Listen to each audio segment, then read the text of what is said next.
Good morning తెలుగుటికి.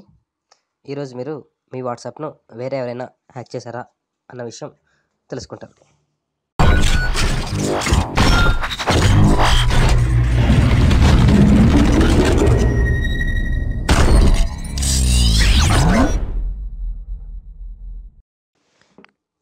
ఈ trick నచ్చితే నా ఛానల్ను సబ్స్క్రైబ్ చేసుకోవడం మర్చిపోకండి.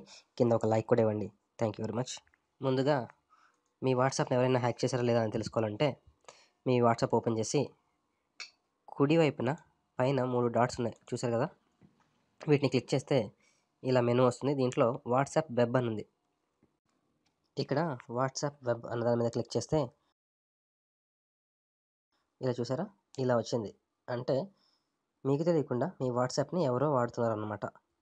అందుకనే last active yesterday at 2:03 PM అని ఉంది. అంటే వాళ్ళ కంప్యూటర్లో లేదా వాళ్ళ కొత్తగా వచ్చిన వాట్స్ స్కాన్ అనే యాప్ ద్వారా మిమ్మల్ని వాళ్ళు హ్యాక్ చేసి ఉన్నారు. లేదంటే మీరే సిస్టంలో web.whatsapp.com ఓపెన్ చేసినప్పుడు కనెక్ట్ అయ్యి తర్వాత లాగౌట్ అవ్వడం మర్చిపోయినా ఉండాలి.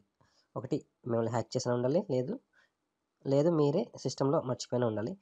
రెండిట్లో ఏం జరిగినప్పటికీ కూడా దీన్ని లాగౌట్ ఫ్రమ్ ఆల్ కంప్యూటర్స్ అని కొడితే మిమ్మల్ని ఒకవేళ ఎవరైనా హ్యాక్ చేసి ఉంటే కనుక మీరు దాని నుంచి బయటపడవచ్చు. ఇది చాలా సింపుల్ ట్రిక్. చాలా సింపుల్గా మీరు హ్యాకింగ్ నుంచి బయటపడవచ్చు. మీరు మళ్ళీ కనెక్ట్ అవ్వాలంటే మీ ఫోన్ వాళ్ళ హ్యాకర్ చేతిలోకి వెళ్ళినప్పుడు మాత్రమే వీలవుతుంది. అందువల్ల మీ ఫోన్కి ఎప్పుడు పాస్వర్డ్ పెట్టుకోండి, అలాగే ప్రతి యాప్కి కూడా పాస్వర్డ్ పెట్టుకోండి. Thank you very much. ఈ ఛానల్ని సబ్స్క్రైబ్ చేసుకోవడం అలాగే లైక్ కొట్టడం మర్చిపోకండి.